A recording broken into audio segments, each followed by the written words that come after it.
Hello नमस्कार मरমৰ ছাত্ৰ-ছাত্ৰীসকল আজি এই ভিডিঅ'ৰ জৰিয়তে এনুৱেল এক্সামিনেশ্যন 2022 আৰু 23 বৰ্ষৰ বিএছএ কোৱেশ্চন আলোচনা কৰিম। ইয়াৰ আগতে পাৰ্ট 1 এমসিকিউৰ ভিডিঅ' দিছো, যদি ভিডিঅ'টো চোৱা নাই ডেসক্ৰিপচনত লিংক দি আছে, তাৰ পৰা তোমালোকে চাই লবা। 2 নম্বৰ কোৱেশ্চনটো চমু উত্তৰ দিয়া। এইবিলাক হৈছে 1 মাৰ্কৰ 1 * 20 = 20 কোটেকেটা প্ৰশ্নৰ 1 মাৰ্কে আছে। প্ৰথমতে 1 নম্বৰটো আছে, এ নম্বৰটো আছে পৰিমেয় সংখ্যা কাক বোলে। আৰু তোমালোকে জানাই পৰিমেয় সংখ্যা কাক বোলে, যিবিলাক সংখ্যা p/q আকৃতিত লিখিব পাৰি, য'ত pq অখণ্ড সংখ্যা আৰু q ≠ 0 সেইবিলাক সংখ্যাক পৰিমেয় সংখ্যা বোলে। যদি তোমালোকে নোৱাৰা তেনেহলে ইয়াৰ পৰা তোমালোকে চাই লবা। যিবিলাক সংখ্যা p/q আকৃতিত লিখিব পাৰি, য'ত pq অখণ্ড সংখ্যা আৰু q ≠ 0 সেইবিলাক সংখ্যাক পৰিমেয় সংখ্যা বোলে। ইয়াৰ পৰা তোমালোকে লিখি লবা। তাৰ পিছৰটো চোৱা 50% ভগ্নাংশত প্ৰকাশ কৰা। যেতিয়া তোমালোকক পাৰ্চেন্টৰ পৰা ভগ্নাংশত যেতিয়া প্ৰকাশ কৰিবলৈ দিব, তেতিয়া তুমি এটা কি কৰিবা, এশৰে এটা হৰণ কৰিব লাগিব। ইয়াতে কিমান আছে 50%, মই ইয়াতে লিখিলো 50। যেতিয়া পাৰ্চেন্টৰ পৰা যেতিয়া ভগ্নাংশত প্ৰকাশ কৰি তেতিয়া এশৰে এটা হৰণ কৰি দিবা। এশৰে মই এটা হৰণ কৰিলো, শূন্য শূন্য কেনসেল কৰিলো। এতিয়া 5 ৰে কাটিম, 5 ইয়াতে যাব এবাৰ, 5 যাব ইয়াতে দুবাৰ, তেন্তে আনসাৰ হ'ব 1/2। তাৰ পিছত সি নম্বৰটো চোৱা 64 টু দা পাৱাৰ 1/2 ৰ মান নিৰ্ণয় কৰা। ইয়াৰ মান নিৰ্ণয় কৰি প্ৰথমতে কি কৰিবা, 64 টো উৎপাদক বিশ্লেষণ কৰিবা। ইয়াতে ধৰিলা 64 টো মই উৎপাদক বিশ্লেষণ কৰিম। প্ৰথমতে তুমি 2 ৰে হৰণ কৰা, 2 ৰে যদি হৰণ কৰা ইয়াতে কিবা যাব 32 বাৰ, 2 ৰে দিলে ইয়াতে যাব 16 বাৰ, 2 ৰে যাব ইয়াতে 8 বাৰ, 2 ৰে যাব ইয়াতে 4 বাৰ, 2 ৰে যাব ইয়াতে 2 বাৰ।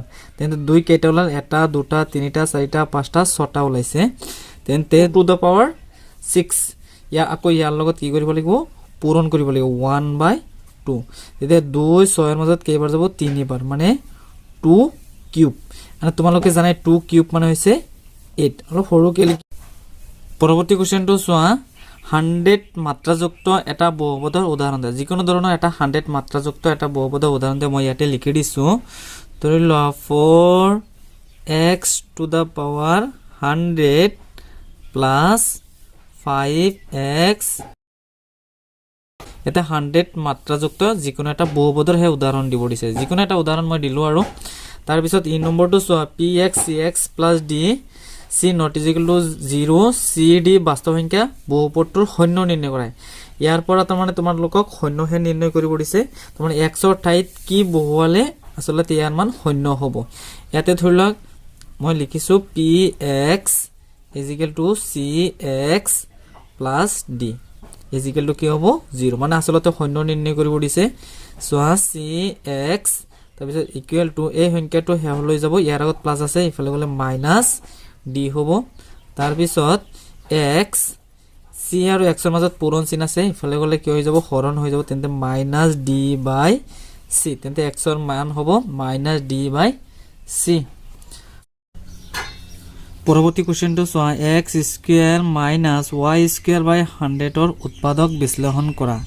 এই সংখ্যাটো আমি ইয়াত এনেদৰে লিখিব পাৰি, x square minus y by 10 whole square, x square minus y by 10 whole square.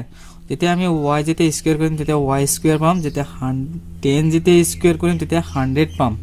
ইয়াতে চোৱা এটা সূত্ৰত মিলি গৈছে, এইটো সূত্ৰটো হৈছে a square minus b square. তেতিয়া a square minus b square হ'ব, তেতিয়া হ'ব a plus b a minus b।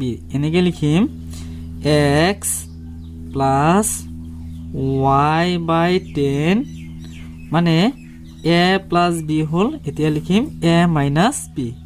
এর মান হৈছে x মাইনাস আৰু b এর মান হৈছে y বাই 10। এটো হল a square minus b square এর সূত্রটো হল a plus b a minus b। এটো উৎপাদক বিশ্লেষণ কৰা হল। জি নম্বৰটো চোৱা -3,